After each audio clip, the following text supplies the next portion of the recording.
Assalamualaikum warahmatullahi wabarakatuh. Anak-anak, jumpa lagi. Kita lanjut belajarnya. Kita masih di tema 2. Subtemanya kita baru, subtema 2 tentang manfaat hewan bagi kehidupan manusia. Kita bahas tentang pembelajaran 1 dan pembelajaran 2. Oke. Nah, Tuhan menciptakan hewan agar dapat dimanfaatkan oleh manusia. Ada hewan yang dipelihara untuk digunakan tenaganya, ada juga yang diternakan untuk diambil daging, kulit, telur, susu, dan tulangnya. Nah, ada pula hewan buas yang hidup di alam bebas. Menjadi kewajiban kita semua untuk menjaga dan melestarikan hewan sebagai ungkapan rasa syukur kita kepada Tuhan. Anak-anak bisa perhatikan, jadi ada 2 jenis hewan di sini, ya.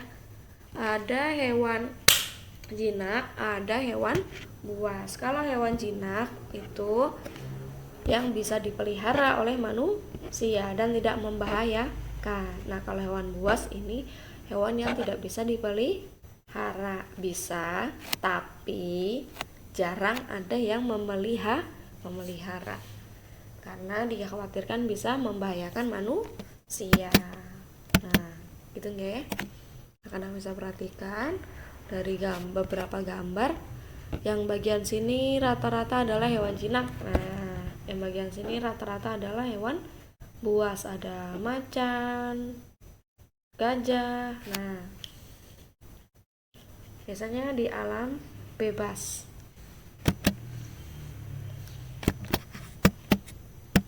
Kita ketemu lagi dengan dongeng. Judulnya adalah Ayam Jago Baru. Kita bacakan, anak-anak menyimak yang dibacakan. Ayam jago baru. Ada ayam jago baru di suatu dusun. Dia datang dari kota yang jauh sekali. Suatu ketika, ayam jago terjaga dari tidurnya. Matanya masih mengantuk perlahan terbuka. Di langit, dia melihat benda bundar berwarna kuning keemasan. Itu pasti matahari, pikirnya. Maka walaupun dia masih mengantuk, dia melompat ke atas pagar. Kukuruyuk, hari sudah pagi, kokoknya keras-keras. Induk-induk ayam bergegas berlarian keluar. Mereka mulai mengais-ngais mencari makanan. Wah, betapa gelapnya hari ini, keluh mereka. Tiba-tiba terbang melintas seekor burung hantu. Dia hinggap di pohon dekat mereka. "Kamu siapa?" tanya si ayam jago baru. "Aku, burung hantu," jawabnya. Mengapa kalian ribut-ribut di tengah malam begini?" Si ayam jago tadi berkokok. "Itu tadi tanda hari sudah pagi," ujar induk-induk ayam itu. Mereka kemudian ribut bergumam. Si burung hantu menepukkan sayapnya meminta mereka tenang. "Iya, itu matahari sudah terbit di langit," ujar si jago. Si burung hantu tertawa terbahak-bahak. "Itu bukan matahari, itu adalah bulan purnama," katanya. Induk-induk ayam kembali bergumam. Mereka kembali ke tempat masing-masing dan tidur lagi. Si ayam jago baru merasa malu. Dia berjanji besok lagi akan membuka kedua matanya lebar-lebar. Dia harus yakin yang dilihatnya adalah matahari. Setelah itu baru dia akan berkokok. Nah, itu tadi dongeng fabel yang berjudul Ayam Jago Baru. Anak-anak selanjutnya akan menemukan sebuah kuis, ya. Sebuah kuis, bisa dibuka bukunya. Anak-anak bisa temukan kuis itu di halaman 57 dan 58, ya. Soalnya di halaman 57, mengisinya di 58. Anak-anak bisa mengisi di buku paket, nggak apa-apa, pakai pensil, ya. Nah, kita kerjakan yang mendatar dulu, ya. Oke, nomor 1, benda yang dilihat ayam jago sudah diberitahu apa? Bulan purnama. Terus mendatar lagi, nomor 4, ya. Apa soalnya? Suara kokok ayam jago. Gimana suara ayam kokok? Gimana suara kokok ayam jago? Kuku Froyo. Silakan diisi. Kita lanjut. Nah, suasana malam. Kalau malam biasanya suasananya gimana? Betul, gelap ya. Nah, terus di nomor 7. Perasaan ayam jago. Bagaimana? Setelah dia salah bahwa yang dilihat bulan purnama. Nah, malu. Terakhir yang mendatar. Sikap burung hantu. Sikapnya kita isi di sini ya, nggak ada nomornya. Nomor 8. Sikapnya gimana burung hantu? Setelah tahu kalau ayam jago itu salah berkokok malam hari, terus pada bangun tertawa. Oke, kita lanjut ke menurun. Nah, 1 menurun. Ini ke bawah. Sikap ayam jago saat melihat matahari. Gimana? Dia bergegas berkokok. Nah, kita lanjut nomor 2 menurun. Maaf, ini 3 ya.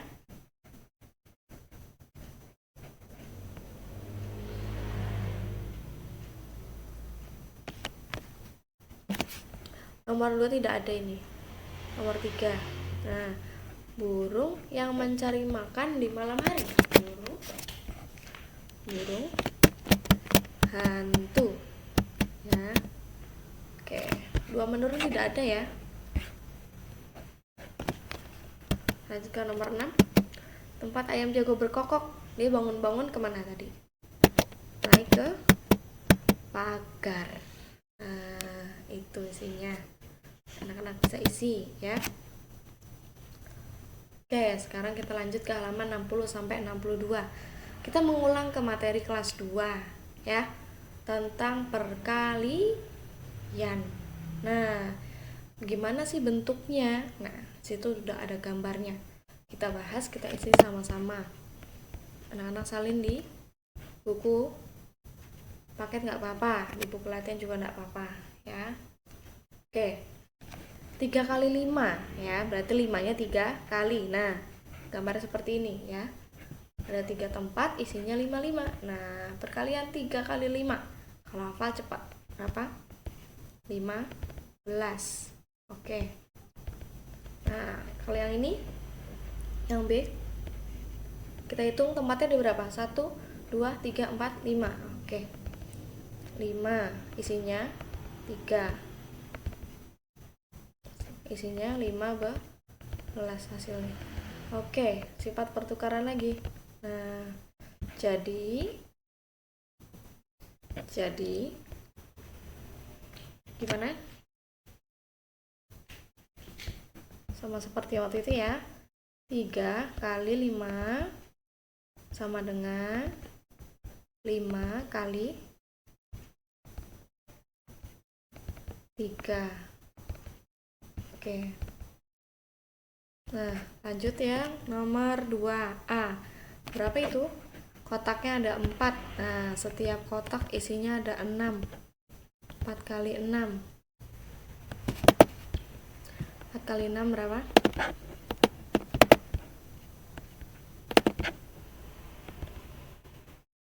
24. Nah, yang ini 6 kali 4 sama isinya berapa? 24. Nah, jadi hasilnya 4 kali 6 sama dengan 6 kali 4. Oke, begitu. Gitu ya, itu dari sifat pertukaran komutatif. Ingat-ingat, disalin dulu, silakan.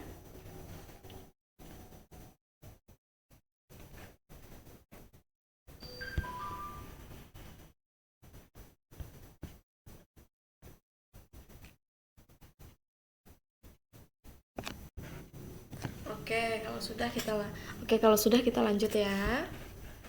Kita hapus dulu. Oke, kita lanjut ke nomor 3. Kita hitung kotaknya ada berapa?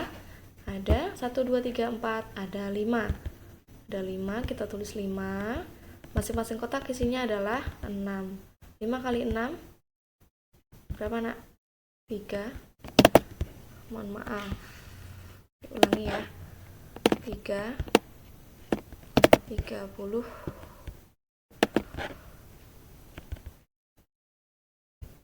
10. Oke. Nah, yang di bawah ada 6 kotak, isinya 5. Hasilnya sama ya. 30. Nah, jadi kok kayak 50 ya?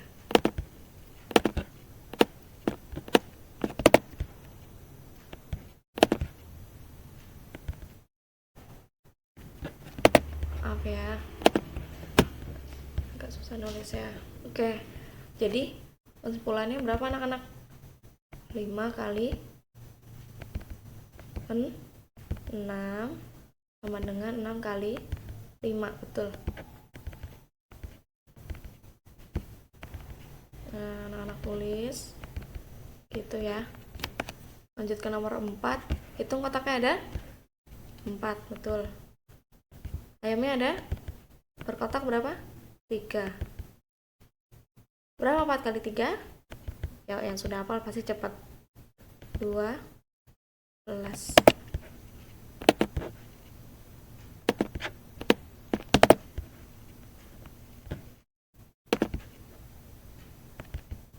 12.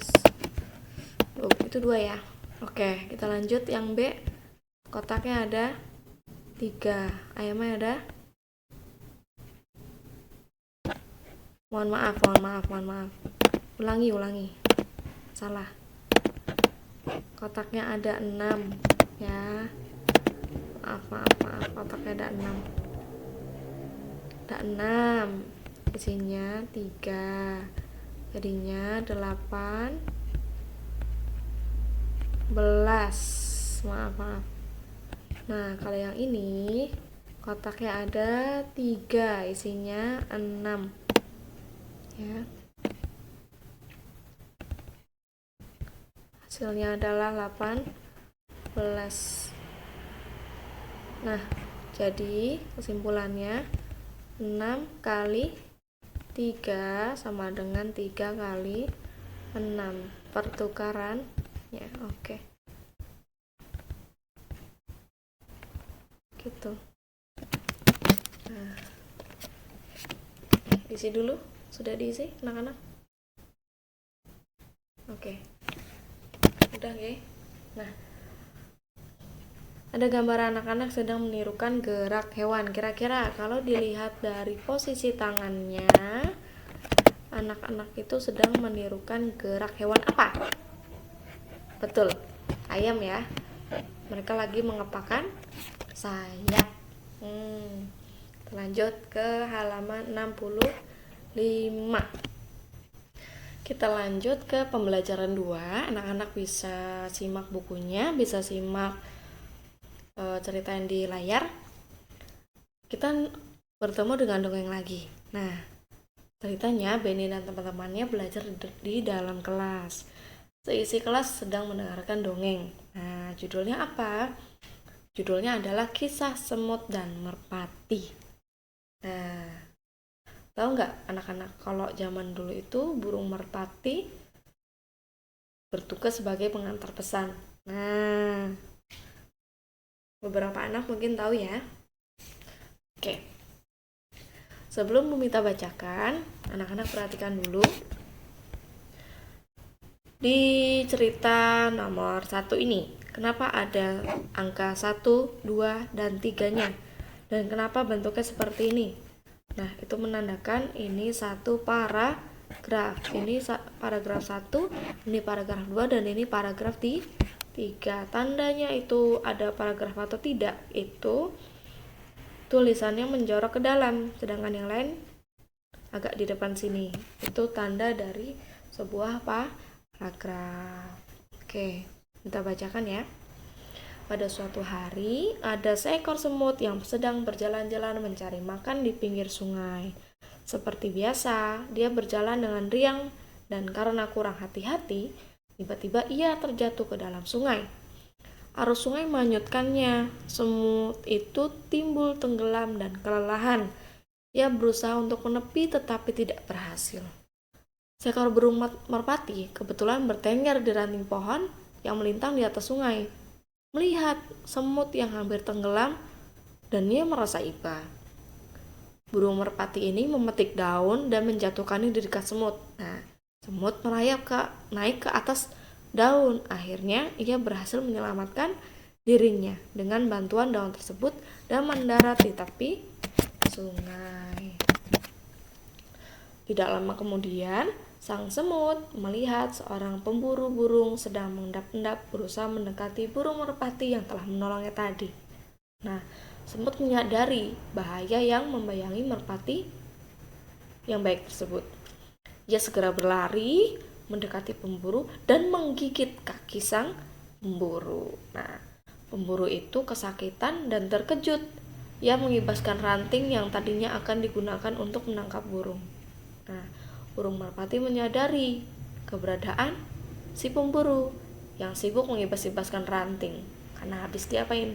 Digigit semut. Akhirnya sang burung pun terbang menyelamatkan dirinya. Nah, dari cerita yang sudah dibacakan, kira-kira apa amanat yang bisa anak-anak ambil? Apa amanatnya? Amanatnya adalah ketika kita menolong seseorang, maka suatu saat ketika kita butuh pertolongan, maka ada yang balik menolong. Bisa orang yang sudah kita tolong atau bisa juga yang balik nolong kita orang lain. Nah, tokohnya siapa aja? Ada si semut dan burung merpati. Nah, paragraf. Berapa jumlah paragrafnya? Nah, sudah ditandai ya. Ada 5 paragraf. Oke. Nah, anak-anak di bab kali ini akan menemukan berbagai macam sifat-sifat manusia. Nanti akan ada soal latihan di buku paket. Kalau anak-anak menjumpai, nah anak-anak diminta untuk menuliskan beberapa sifat teman kelas kalian. Nah, sebelum kalian menuliskannya, mungkin di bab selanjutnya, anak-anak harus tahu dulu ada apa aja macam-macam sifat manusia. Nah, sudah ada yang terlihat, ada egois, ada manja, ada pemarah, ada penyayang, ada hormat, humoris, berani, pemaaf, sopan, adil, rajin, jujur, sabar, disiplin, percaya diri. Nah, itu tadi dari macam-macam contoh sifat manusia. Ada lagi nggak selain ini? Ada, banyak ya. Nanti anak-anak mungkin bisa cari sendiri, boleh, atau tanya temannya atau tanya orang tua boleh. Ada sifat apa lagi ya yang dimiliki manusia? Kita lanjut mengulang materi yang kemarin. Ada jenis-jenis dongeng. Nah, kita ceritakan. Ada mite, jenaka, sage, fabel, dan legenda. Ada 5 jenis yang anak-anak minimal tahu ya. Pertama ada dongeng mite. Isinya itu tentang makhluk halus, setan, jin, atau hal gaib dan mistis. Contohnya cerita Nyi Roro Kidul dan Dewi Sri. Nah, kisah Nyi Roro Kidul ini terkenal tentang apa? Tentang penunggu laut selatan. Cerita seperti itu. Kalau Dewi Sri cerita tentang Dewi Padi. Nah, kalau jenis selanjutnya ada dongeng jenaka. Nah, kalau jenaka itu cerita tentang dongeng yang lucu dan menghibur. Contohnya dongeng Ampun Awas. Nah, selanjutnya ada Sage. Sage itu cerita atau dongeng tentang sejarah pahlawan atau kesaktian tokoh. Nah, dari ceritanya ditambah dengan imajinasi masyarakat. Contohnya kisah Ciung Wanara, terus Si Pitung dari Betawi, terus Lutung Kasarung. Nah, kalau berikutnya ada fabel. Fabel itu dongeng yang tokohnya binatang. Ya, contoh tadi yang sudah kita temui, burung merpati dan semut merah. Sebelumnya juga ada ayam jago baru. Nah, itu kalau yang digambar anak-anak bisa lihat rubah dan burung bangau. Nah, selanjutnya ada legenda. Dongeng yang isinya asal muasal suatu tempat. Contoh Rawa Pening, Banyuwangi, dan Danau Toba. Bisa anak-anak lihat ya. Ini tokoh dari cerita Nyi Roro Kidul. Kalau ini kisah Lutung Kasarung. Nah, ini fabel. Ini legenda Rawa Pening. Contoh tempat Rawa Peningnya yang asli. Yang ini Danau Toba dan ini kisah Abu Nawas. Kalau anak-anak penasaran seperti apa cerita-ceritanya, anak-anak bisa browsing tapi didampingi oleh orang tua. Gitu nggih. Nah, selesai. Alhamdulillahirrahmanirrahim. Mungkin itu yang bisa Mita sampaikan. Semoga menambah wawasan dan ilmu bagi anak-anak semua yang mendengarkan dan menyimak. Mita cukupkan. Mohon maaf bila banyak kekurangan. Wassalamualaikum warahmatullahi wabarakatuh.